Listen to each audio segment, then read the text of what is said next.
Class 11th के सभी विद्यार्थियों, आज मैं आपको भूगोल का एक ऐसा प्रश्न बताऊंगा पेपर, ठीक है, जो परीक्षा हाल में है ना, डंके की चोट पर कह दूं, यही सुबह आ रहा है ना, ठीक है, बढ़िया से तैयारी करो। ब्रह्मांड के विस्तार के किसने प्रमाण दिए? एडविन हब्बल ने। फियोर्ड तट का निर्माण किसके द्वारा होता है? तरंग व धाराओं के द्वारा होता है। निम्नलिखित में से किस प्रक्रिया द्वारा वायुमंडल मुख्यतः गर्म हो जाता है? भौमिक विकिरण द्वारा। वायुमंडल होता है भौमिक विकिरण के द्वारा। भारत का अक्षांशीय विस्तार है तो 30 डिग्री। निम्नलिखित में से कौन सी नदी भ्रंश घाटी में बहती है? नर्मदा नदी। ज्वारी वनों का मुख्य वृक्ष है, ज्वारी वनों का जो मुख्य वृक्ष है वो है आपका सुंदरी मैनग्रोव। चलिए अगला देखते हैं। UEC सेम्पल है वो देश की भूगोलवेत्ता थी, ठीक है, तो ये आपकी अमेरिका देश की भूगोलवेत्ता थी, अमेरिका। वृहत संचलन में डिडे शक्ति सहायक होती है? गुरुत्वाकर्षण।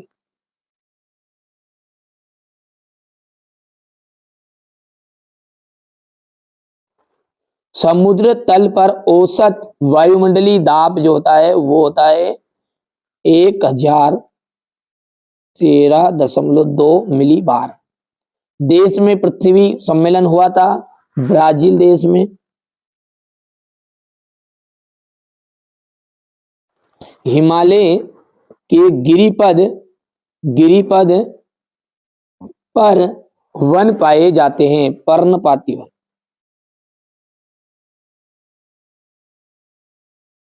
कर्नाटक राज्य में पूर्व मानसून वर्षा आम्र वर्षा को कहते हैं।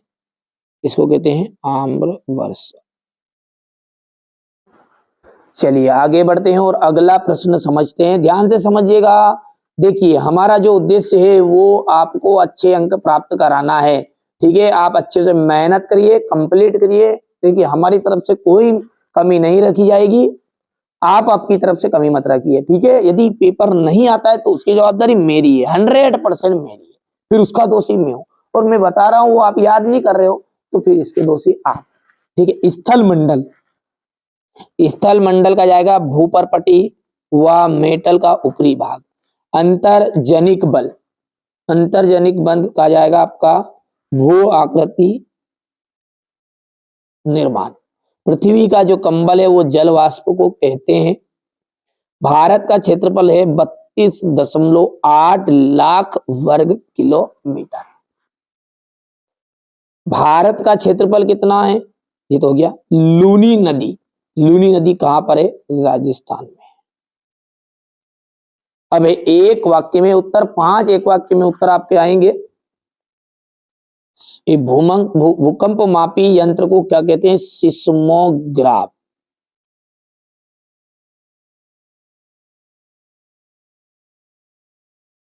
ठीक है। चट्टानों का अपने स्थान पर चटकता या टूटना क्या कहलाता है? अपक्षय कहलाता है, अपक्षय। कौन सी गैस मुख्य रूप से ग्रीन हाउस के लिए उत्तरदायी है? ठीक है, कार्बन डाइऑक्साइड। भारत और श्रीलंका के बीच कौन सी जल संधि हुई? पाक जल संधि।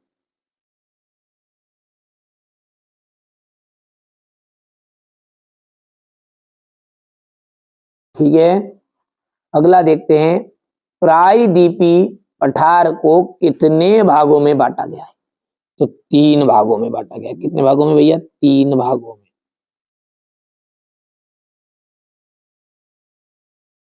ठीक है, चलिए अब अगला है यहां पर द्वैतवाद भूगोल की एक प्रमुख विशेषता है। बिल्कुल सत्य बात है आपकी ये। निहारिका परिकल्पना गणितज्ञ लाप्लेस ने प्रस्तुत की थी, सत्य है। खुले महासागरों में सबसे अधिक लवणता कर्क और मकर रेखा के पास मिलती है, ये भी आपका सत्य है। विषैले रसायनों के उपयोग से पर्यावरण प्रदूषित होता जा रहा है, सत्य है। भारत के मध्य कर्क रेखा से गुजरती है, भारत के मध्य से कर्क रेखा गुजरती है, बिल्कुल। और अंतिम भी आपका सत्य रहेगा, यानी टोटल यहाँ पर सत्य है, ठीक है।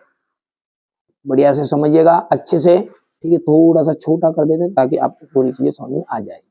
अब ये भौतिक भूगोल क्या है, द्वैतवाद क्या है, भारत में द्वैतवाद को समझाइए।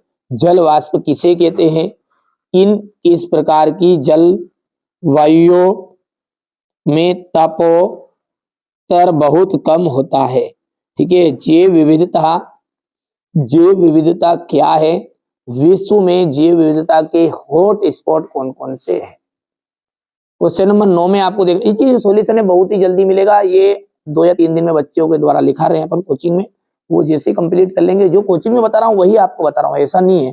यदि आप वास्तव में अच्छे नंबर प्राप्त करना चाहते हैं ना, तो ये देखिए आप थोड़ा सा विश्वास भी रखिए। ये देखिए ये रिजल्ट 10th क्लास की गए साल का, ठीक है। आप तो बढ़िया से कंप्लीट करना है ये चीजों को, ठीक है। इसी तरह आप भी रिजल्ट बनाए, 12th में भी पूरी मदद करेंगे आपसे, ठीक है। यहाँ पर देखिए भारत की आकृतियां किस प्रकार की है, ठीक है। और भारत में प्राकृतिक भिन्नता अधिक क्यों पाई जाती है।